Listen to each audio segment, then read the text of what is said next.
Good morning once again, and this time I've decided not to walk today. No, just kidding. You cannot see outside because it is dark again, but it is pouring outside. So I'm going down to breakfast. I'm getting my bag packed here, got all my little goodies. Getting my bag packed, and we'll take that down to the lobby, go to breakfast, and then you may not hear from me until much closer to my accommodation, because I'm going to cover my waste bag with plastic so that it doesn't get quite so wet, and that means getting my camera in and out makes that a little bit trickier. But anyway, this is what my room looks like first thing in the morning, and it's a system. You gotta have a system to make it work. Okay, we'll talk to you later on the road.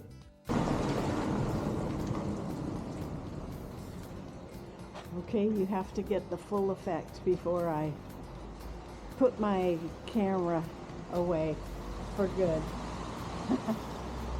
A little headlamp works great.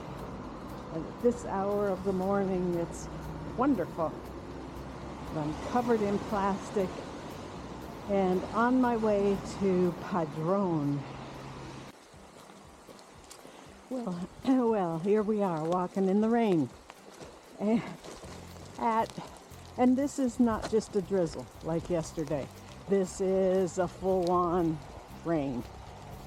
We're not just avoiding puddles. We're trying to keep from getting too soaked, although we're soaked to the skin. In fact, I was going to wipe off the lens here, and then two things. One is I want you to get the full effect of the rain, so I'm not going to wipe off the lens. And I have two handkerchiefs. One pocket is my nose blowing handkerchief. The other pocket is my clean your hands handkerchief. And both of them are absolutely soaked. They're not dry. So there's no sense in cleaning off the lens. But I had a couple of little things to share, and I thought this would be a good time to do it. It's so funny walking in the rain. Yeah, you're soaked to the bone, but it's like, when was the last time you had an excuse to walk in the rain without somebody saying, "Get in the house this minute, you're crazy"? So, I have the promise of I think it was called an impressive accommodation. It was either that or luxurious, I can't remember. But my accommodation for tonight is supposed to be really, really nice. And they have a pool, and maybe they've got a masseuse, I don't know. But we'll see about that. So I've got the promise of something good ahead. We walked up a really steep hill, and at the top of the hill was the police, the Garda Civil. It wasn't a paddy wagon, it was just their public relations wagon, I think, giving stamps in the credential. So we went in the van, and he asked where we were from, and that kind of thing. So that was kind of fun.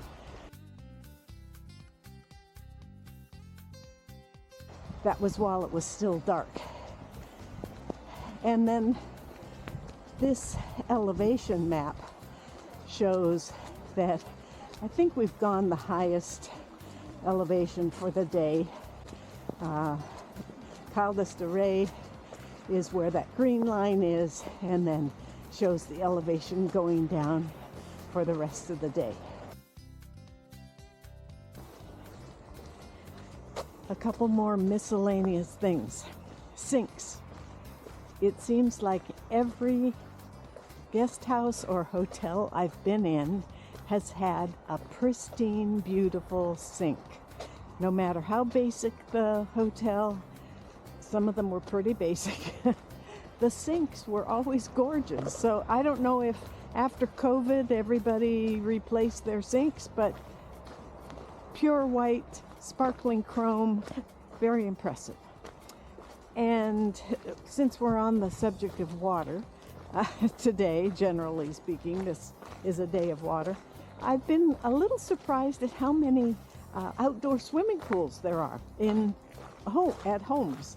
Not that there shouldn't be, but I just wasn't expecting outdoor swimming pools. They're, generally speaking, just rectangular, but they look very functional. And one final story before I put my camera away for a while, and that is, I don't think I gave proper acknowledgement to way back on day 6 when I had the health scare and my back spasmed. I'll tell you the story about the kindness of strangers. It's just been remarkable this whole trip, but especially that day. I hadn't been eating right, I hadn't been drinking right, and my back just knotted up, and I was walking like this. I looked like an old lady with scoliosis, and we were going through a huge section of corn, and it was hot, and it just went on for miles and miles, it seemed like, on this path going through the corn. And I would stop periodically and lean on my poles and try to stretch out my back. I'd say, okay, Carol, mind over matter, suck in your core, start leaning to the left, and it just wouldn't work.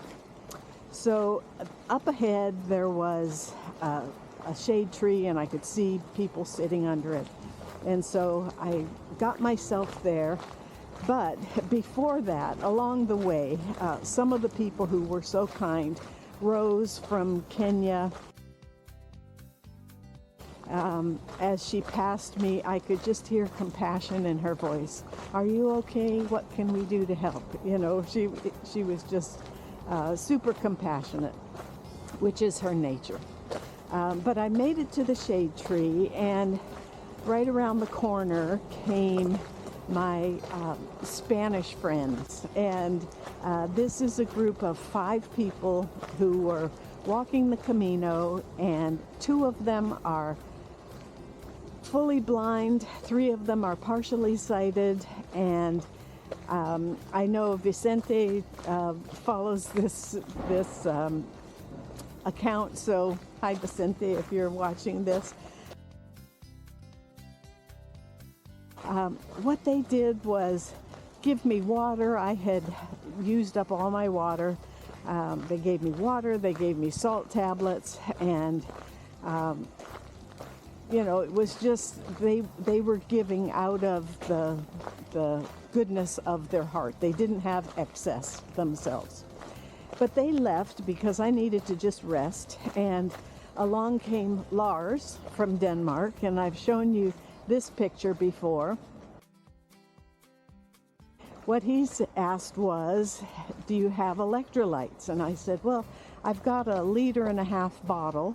I put electrolytes in that. And he said, no, you need to have them concentrated. Do you have a cup? No, of course I didn't have a cup. So in this picture, he's opening up his pack, getting a pack of electrolytes, and putting his water into his cup and getting it all set for me. I said, oh, I don't want to take your electrolytes. And he said, I don't need them. I just bring them for people who might need them. So who does that? So we waited a few minutes. It was too late actually for the electrolytes. And we waited a few minutes and decided we just needed to go. So he walked with me and literally put his arm under my shoulder and hoisted me up and probably walked half a mile with me like that. And with his arm in my stinky armpit. And until we finally saw a house. And he said, I'm going to go to the house and asked them to call a taxi. And so that's what we did. I sat on a little wall that was right there. He walked over to the house and got the lady to call a taxi, and then he came back and sat with me for about 20 minutes until the taxi came. When I saw him the next day to say thank you, he was totally surprised that he was seeing me. He thought I was on my deathbed, I think. But when I saw him, he was kind of hobbling a little bit, and he was a fast walker. And I was asking him about it, and he said, well, the time that he'd spent with me kind of broke his stride, and so he had to get back into a good groove again. So all kinds of suffering going on in the name of kindness, and it's been fantastic for this whole trip. I believe the word my itinerary used was spectacular. I don't think it's going to disappoint.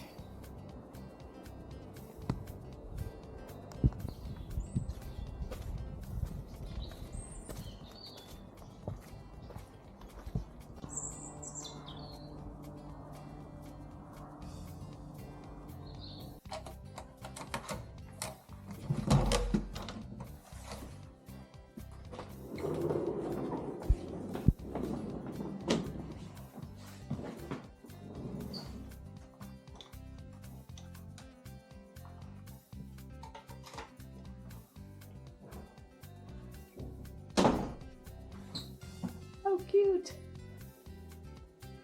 So we started the morning in the bedroom, and we'll end the day in the bedroom as well. This is a quaint little remodeled farmhouse, and I look forward to just getting warm, getting dry, and getting ready for tomorrow. Tomorrow's a big day, and there's some uphill at the end, but I anticipate there will also be motivation at the end. Here are a few pictures and some short clips that I enjoyed today. It's a coming down.